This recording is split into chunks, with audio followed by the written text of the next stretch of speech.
Hello. I am so glad to be able to connect with my family here at St. Luke. Although not in maybe the most traditional of ways, it is fast becoming the new norm, isn't it? So, Brother Don asked me to come in and just do a short devotion of my choosing. And so I chose today that I would like to focus just a little bit of attention on the Serenity Prayer. It is something that I've been thinking about a lot lately, and maybe because there's so many things lately that have seemed outside of my control. I don't know if y'all also feel that way, but I'm guessing that's probably why that prayer keeps coming to mind. Before we started, Pastor Don was admiring my shirt, which is Pimpin' Joy. Now, some of you may be like, Pimpin' Joy? You're wearing a Pimpin' Joy shirt in the church. Yes, I am. Because if you are familiar with Bobby Bones, the Bobby Bones show, he is fabulous. He and his group of friends that have a great radio show in the morning, they started this movement when one of the co-hosts, Amy, her mother was diagnosed with cancer. And it was just a way of saying, I'm going to do anything and everything I can just to get joy out there. And from that, they've come up with lots of different things, apparel, totes, etc., that have gone on to raise money for all different kinds of things. And so they are always looking for things to support. And right now, I think a lot of the money is going directly to the COVID-19 and all the efforts out there in dealing with this pandemic. Okay, so that's just a side note, a little education about Bobby Bones. But from now, let's get back to my lesson, which is about the Serenity Prayer. So up until probably a few years ago, I would say I was just most familiar with the very first part of it. And I don't know if that's the same for some of you, but it is the God, grant me the serenity to accept the things I cannot change, courage to change the things I can, and wisdom to know the difference. And I think for a long time, I thought that was the Serenity Prayer. Fast forward a few years ago when I started helping out at Fresh Start on Sunday nights, they close every service with the full version of the Serenity Prayer, which we will read at the end. But there's so much more to the Serenity Prayer, and I've just really come to enjoy it. So I thought I'd give you guys a brief history lesson, and then just maybe a few notes that you can take with you, something to think about the next time you read the Serenity Prayer. All right?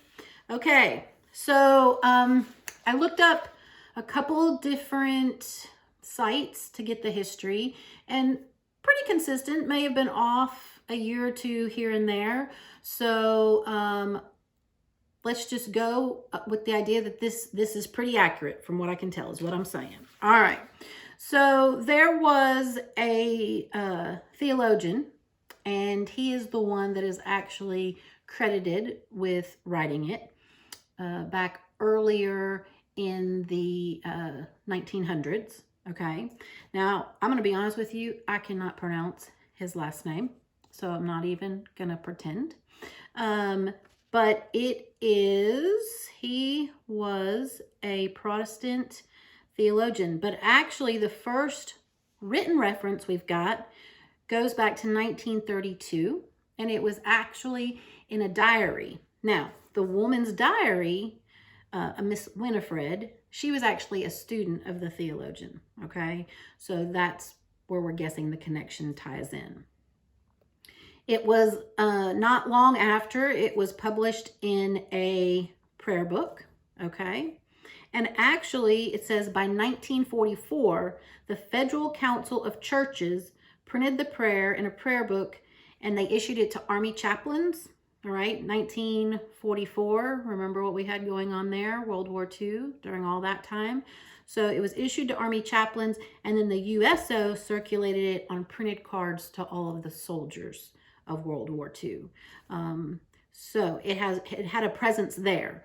Now, also around this time, the prayer was picked up by Alcoholics Anonymous, and has been used from that point on by lots of different 12-step and recovery programs because it's perfect for recovery programs. And well, frankly, we're all recovering from something, so it's perfect for all of us, right?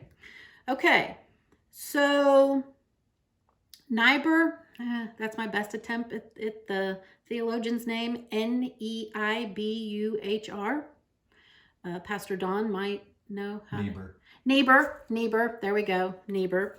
So in 1951, Niebuhr published a printed version of it, and that was the first time the word grace was included, all right?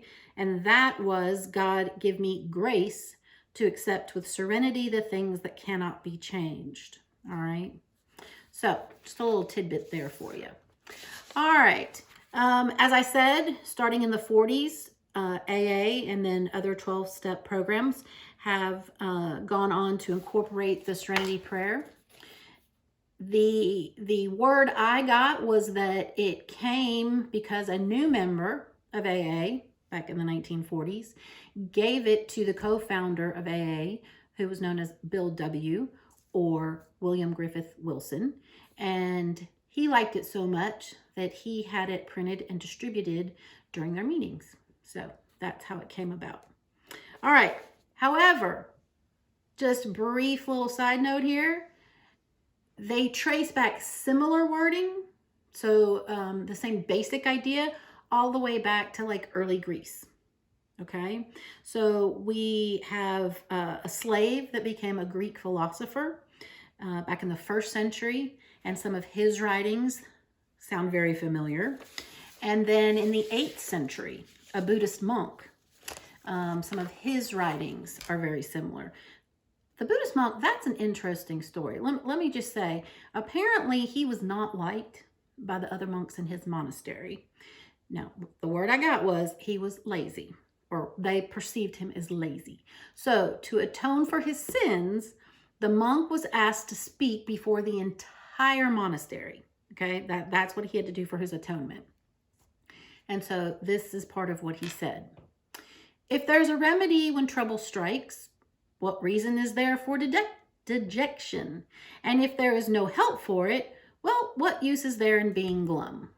So supposedly that goes back to the 8th century. So, all right, now in more modern times, all right? So in more modern times, Slaughterhouse-Five, if you guys are familiar with that book, apparently there's a reference in there. And then even more recent, Denzel Washington, the movie Flight, which I'm not sure that I actually saw, but apparently there's some reference in there. So it is very well known and become a part of popular culture. But as I said, most of us only know that beginning part. But the full version is this: God, grant me the serenity to accept the things I cannot change, courage to change the things I can, and wisdom to know the difference. Living one day at a time, enjoying one moment at a time, accepting hardships as the pathway to peace, taking as he did this sinful world as it is and not as I would have it, trusting that he will make all things right if I surrender to his will, that I may be reasonably happy in this life and supremely happy with him forever in the next. Amen. So as you ponder that full version, I just want to leave you with a few points that I thought were pretty interesting. 5 timeless truths that are revealed in this prayer. Number 1 being acceptance is not laziness. Okay. It says when we devote inordinate attention to things that we cannot change. So whether that be your physical energy, your mental, your emotional, your spiritual energy, when you continue to direct those at things that you cannot change, well, you wind up exhausted, and in turn, you've wasted that energy that could have been used for things that could have been changed. So acceptance doesn't mean you're being lazy. It just means you're being smart in how you're going to use your resources, right? So, number 2, we must have courage to change. And you know, being in mental health, it's an interesting concept to talk with people about. If you have someone who's not in a good situation, whatever that might be, relationships, their health, finances, you would think it would be obvious. Of course I want to change. I want something to be better. But it is amazing how we as human beings get stuck. We get stuck in habits, even habits that are not good for us. And so this point that the prayer is trying to make is it takes courage to change. It says often our deeply ingrained habits are our own worst enemies, and simply identifying them is half the battle. And I wholeheartedly agree. Third, timeless truth is hardship can be good for you. I've often said to myself, that which doesn't kill you makes you stronger. Honestly, I don't know who said that or wrote that, Brother Don. Nope. Okay. He's knowledgeable. I thought he might know. But anyway, but I've always heard that, right? And it's so true. But hardship is not always fun, but it didn't say that it had to be fun. It just said that it could be good for you. So when we view obstacles not really as frustrations or failures as much as opportunities to learn and to grow, to better ourselves, the reality is I probably have learned a lot more from my hardships than my triumphs. Just being honest. Fourth, timeless truth. Surrendering requires courage too. Well, okay, so the word surrender, it doesn't have the best connotation, and that's what the reading was pointing out, that surrender makes you think of weakness or failure, giving up, but not this kind of surrender. This kind of surrender is when we literally lay ourselves down, like in front of the altar, so to speak. When we lay ourselves down to God, to Jesus, to the Holy Spirit, when we give it all over.